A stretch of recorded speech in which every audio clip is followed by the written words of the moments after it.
नमस्कार दोस्तों। और क्या हाल है?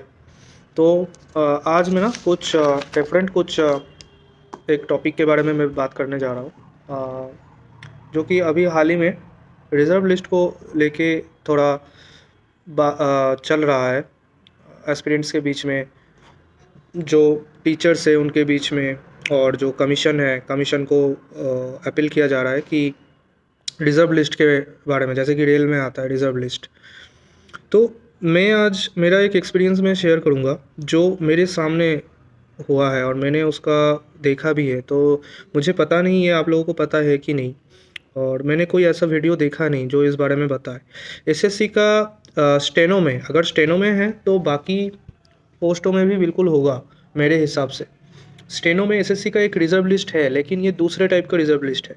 ये मुझे भी नहीं पता था। देखो, मैं बात कर रहा हूँ 2019 साल का।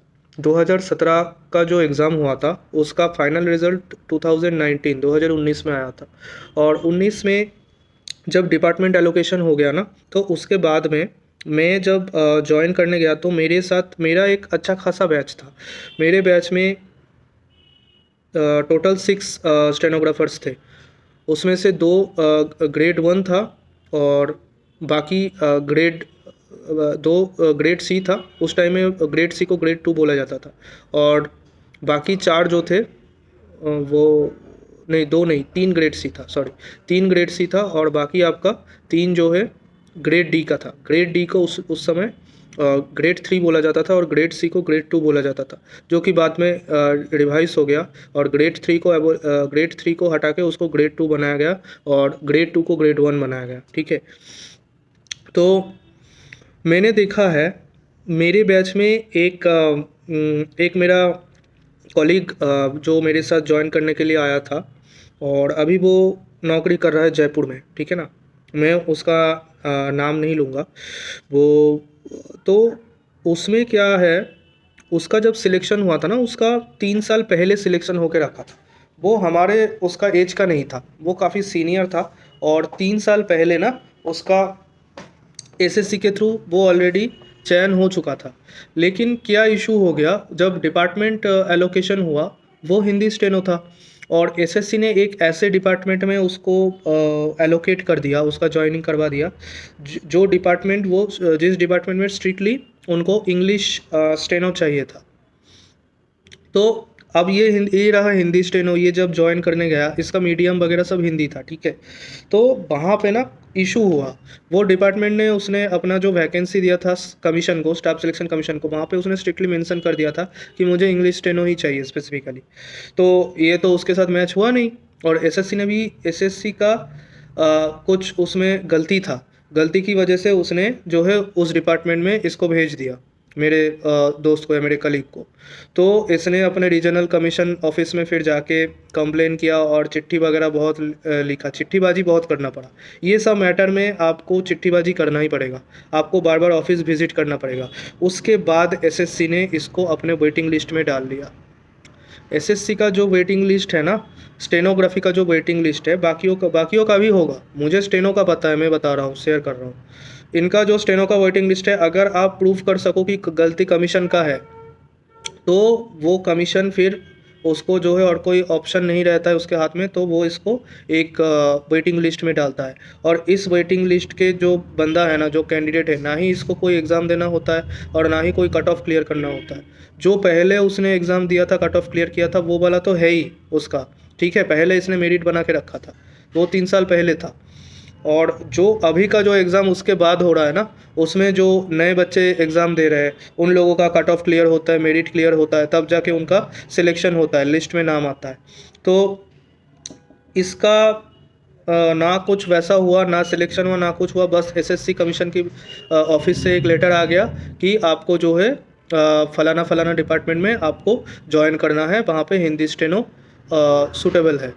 तो फिर ये हमारे बैच में आ गया और आके ज्वाइन किया। जब मैंने इसको थोड़ा डिटेल्स में मैंने पूछा, तो इसने मुझे ये चीज़ बताया, और इसने मुझे डॉक्यूमेंट्स भी दिखाया उस रिगार्डिंग। ना ही ये 2017 में ये एग्ज़ाम दिया था, और ना ही वो उससे 2016 का एग्ज़ाम दिया था। उसने 3 साल पहले एग्ज़ाम दिया था। और क्योंकि एसएससी तभी भी इस कैंडिडेट को प्लेसमेंट नहीं दे पाया, तो एसएससी ने इसको अपने वेटिंग लिस्ट में इंक्लूड कर लिया था। और फाइनली 2019 में जाके हमारे बैच के साथ एसएससी ने इसको डाल दिया। और मुझे पता नहीं कैसे एडजस्ट किया होगा, लेकिन एसएससी ने एडजस्ट कर दिया और वो अभी अच्छा खासा ठीक से बढ़िया से नौकरी कर रहा है। ठीक है, पहले वो दिल्ली में था, अभी उसका ट्रांसफ़र हो चुका है। तो ये चीज़ है, ये एसएससी का एक सीक्रेट मैं बता सकता हूँ क्या, रिज़र्व लिस्ट टाइप का एक सीक्रेट रिज़र्व लिस्ट है। मुझे इसके बारे में पता नहीं है और बहुत लोगों को भी शायद पता ना हो, तो मैं ये चीज़ शेयर किया आप लोगों के साथ। और आप लोगों में से किसी को अगर कुछ जानकारी है तो आप लोग भी बताना मुझे कि क्या ये दूसरे एग्ज़ाम में भी होता है, सीजीएल में भी होता होगा, सीएचएसएल में भी होता होगा, हवलदार एमटीएस वगैरह में भी होता होगा। तो बताना मुझे कि क्या आपके नॉलेज में ऐसा कुछ है जो स्टाफ सिलेक्शन कमीशन का एक ऐसा एक लिस्ट है जिसमें ये लोग कैंडिडेट्स को बाद में एग्ज़ाम में एडजस्ट करके जॉब दे देते हैं।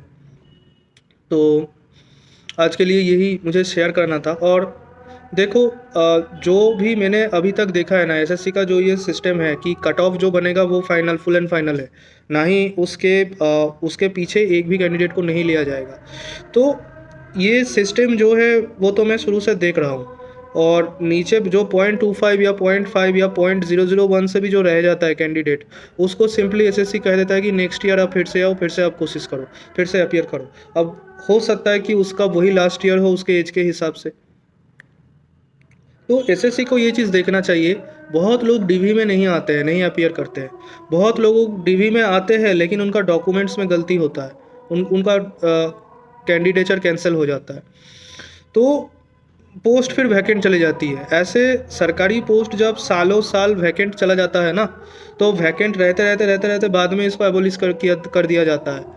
ये जो सरकार है, इन्होंने रूल ऐसा बना के रखा है कि अगर पोस्ट में कोई ऑक्यूपाई नहीं हो रहा है, वो ऐसे खाली पोस्ट पड़ा हुआ है, तो उसको एबोलिश घोषणा कर दो, डीम्ड एबोलिश्ड, और उसके बाद कम्प्लीटली एबोलिश्ड घोषणा कर दो, क्योंकि वो खाली है मतलब ज़रूरत है ही नहीं, ऑफिस तो आपका रन कर रहा है। तो ये थोड़ा सिस्टम है, ये सब चीज़ मेरे हिसाब से ये ठीक नहीं है और इसमें थोड़ा बदलाव की ज़रूरत है। कमीशन को भी सोचना चाहिए, डीओपीटी को सोचना चाहिए, गवर्नमेंट ऑफ इंडिया को भी सोचना चाहिए इस विषय में, जो कि कैंडिडेट्स का वेलफेयर के लिए जो भी है उनको वो करना चाहिए, क्योंकि हमारे देश में बेरोज़गारी इतना ज़्यादा है। और सरकारी नौकरी जो है, इन बेरोज़गारों में से एक बड़ा हिस्सा सरकारी नौकरी के लिए वो कोशिश करते हैं, वो एग्ज़ाम देते हैं, और इनके ये प्रिपरेशन एग्ज़ाम देना, इस सब के चलते एक बहुत बड़ा जो समाज का जो हिस्सा है, जो बिज़नेस का हिस्सा है, वो भी रन होता है। बहुत लोगों का बिज़नेस चलता है इससे, है ना। तो एक चीज़ के साथ बहुत सारे चीज़ जो है जुड़े हुए हैं।